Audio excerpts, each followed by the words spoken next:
मीठे बंस, पेस्ट्रीज और पैटीज किसको नहीं पसंद। पर क्या हो अगर ऐसे पेस्ट्रीज और पैटीज बनाने वाली बेकरी आपकी जान ले ले। रीटा एक वीडियो कंटेंट क्रिएटर थी और वो नए नए कैफेज, रेस्टोरेंट्स और बेकरी में जाकर फूड व्लॉगिंग और रिव्यूइंग करती थी। उसकी लाइफ में सब कुछ अच्छा चल रहा था। एक दिन घर पर कोई नहीं था और उसे अपने 12 साल के छोटे भाई डैरेन को स्कूल से पिकअप करना था। उसी दिन उसे दिलखुश बेकरी के खाने को रिव्यू करने का इनवाइट आया। रीटा उस बेकरी को चेकआउट करने के लिए बड़ी एक्साइटेड थी क्योंकि वो पहली इंसान थी जो उस बेकरी को रिव्यू करने वाली थी। स्कूल की छुट्टी हुई और रीटा डैरेन को लेकर उस बेकरी की तरफ निकल पड़ी। डैरेन, जो स्कूल की सारे दिन की थकान से परेशान था, बार बार अपनी बहन को घर वापस जाने के लिए बोल रहा था। पर रीटा, जिसके फॉलोअर्स पिछले एक महीने में बहुत कम हो चुके थे और जिनको बढ़ाने के लिए उसका इस बेकरी के ऊपर वीडियो डालना बहुत जरूरी था, वो डैरेन को अलग अलग तरीकों से चुप करवाकर गाड़ी चलाए जा रही थी। मेन रोड से हटकर वो लोग कच्चे रास्ते पर काफी देर से गाड़ी चला रहे थे और अब उन्हें फाइनली वो बेकरी दूर से दिखने लगी थी। डैरेन, जो इतनी देर से गाड़ी में इधर उधर हो रहा था, उस बेकरी को देखकर अचानक से शांत हो गया। रीटा ने गाड़ी पार्क की और डैरेन के लिए दरवाजा खोला, पर डैरेन गाड़ी से उतरने को तैयार ही नहीं था। रीटा ने उसको बेकरी के अंदर मिलने वाली पेस्ट्रीज का लालच भी दिया, पर डैरेन अपनी सीट पर जैसे जम सा गया था और बस बेकरी के दरवाजे की तरफ घूर घूर कर देखे जा रहा था। रीटा ने उसे जोर से हिलाया, जिसके बाद वो उसकी तरफ देखकर बहुत जोरों से रोने लगा और घबराते हुए कहने लगा कि उसको बेकरी के गेट तक आते आते कई छोटे बच्चे दिखाई दिए थे और उन सभी बच्चों के कपड़े खून में सने थे। डैरेन ने रीटा से कहा कि वो बच्चे अब बेकरी के दरवाजे के सामने खड़े हुए हैं और उन्हें अंदर जाने से मना कर रहे हैं।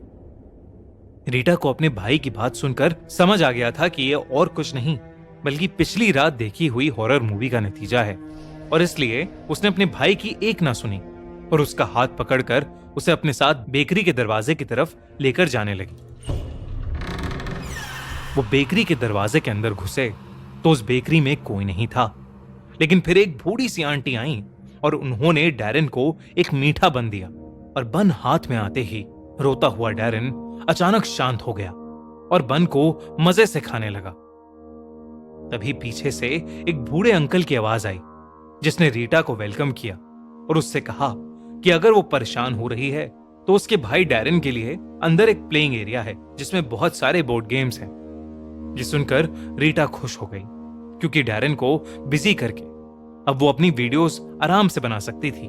रीटा ने डैरेन का हाथ पकड़ा और उसे आंटी के पीछे पीछे अंदर बच्चों के प्लेइंग एरिया में छोड़ आई। वो बेकरी बेहद ही सुंदर थी, जिसमें पुरानी और महंगी चेयर्स, शानदार टेबल्स, सुंदर लाइट्स सब थीं। पर पता नहीं क्यों वो सब रीटा के कैमरे में अजीब सा दिख रहा था। जब वीडियो बनाकर उसने रिप्ले करके देखा तो उस वीडियो में कुछ छोटे बच्चों की परछाइयां दिखी, जिसके बाद वो फोन एकदम से स्विच ऑफ हो गया। रीटा को ये बहुत अजीब लगा, पर इससे पहले वो कुछ सोच या कर पाती, वो बूढ़ी आंटी वहां आई और रीटा को बड़े प्यार से बिठाकर उन्होंने उसके सामने कुछ चॉकलेट्स पेस्ट्रीज रख दी। उन चॉकलेट पेस्ट्रीज जैसी सुंदर पेस्ट्रीज रीटा ने पहले कभी नहीं देखी थी और उन पेस्ट्रीज को देखकर थोड़ी देर पहले जो कुछ भी हुआ था वो सब भूलकर रीटा उस स्पॉन्ज जैसी सॉफ्ट पेस्ट्री को खूब शौक से खाने लगी। वो पेस्ट्री खा ही रही थी कि तभी उसके सामने अंकल और आंटी दोनों एक बड़ी सी ढकी हुई प्लेट लेकर आए। इतनी बड़ी प्लेट देखकर रीटा को लगा कि उसके अंदर कोई स्पेशल डिश होगी, पर जब उन्होंने ढक्कन हटाया तो उसके अंदर से उन्होंने 2 बड़ी बड़ी पैटीज निकाली, जिसको अंकल आंटी दोनों ने दिलखुश बेकरी की स्पेशल मीट पैटीज बताया। रीटा को पैटीज देकर वो दोनों वापस किचन में चले गए।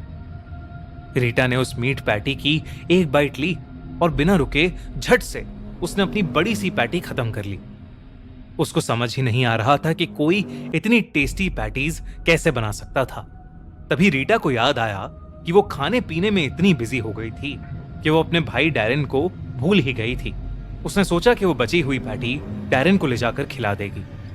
रीटा जब प्लेइंग एरिया में पहुंची तो उसने देखा कि उसका भाई डैरेन वहां था ही नहीं। रीटा उसे पूरी बेकरी में ढूंढने लगी, पर वो कहीं मिल ही नहीं रहा था। उसे ढूंढती हुई रीटा जब उस बेकरी की किचन में पहुंची तो वो दंग रह गई। उसने देखा कि वो बूढ़े अंकल एक इंसान के दिल को चाकू से छोटे छोटे टुकड़ों में काट कर एक प्लेट में रख रहे हैं और आंटी उन्हीं टुकड़ों को पैटीज में भर रही हैं। तभी उसे एक किचन के कोने में अपना छोटा भाई दिखाई दिया, जो बेजान सा वहां पड़ा हुआ था। उसकी पूरी छाती पर कट्स लगे थे। ऐसा लग रहा था कि उसकी छाती खोलकर उसका दिल निकाला गया है। रीटा को अचानक से यह रियलाइज हुआ कि वो दिल जो अंकल काट रहे थे वो किसी और का नहीं बल्कि उसके छोटे भाई डैरेन का ही था। ये सब देखकर रीटा की सांस सूख गई और उसके मुंह से अचानक से एक चीख निकली। तभी वो दोनों बूढ़े अंकल आंटी रीटा की तरफ मुड़े और रीटा को देखकर एक अजीब ढंग से मुस्कुराने लगे। रीटा घबरा उठी और जल्दी से बेकरी से बाहर भागी।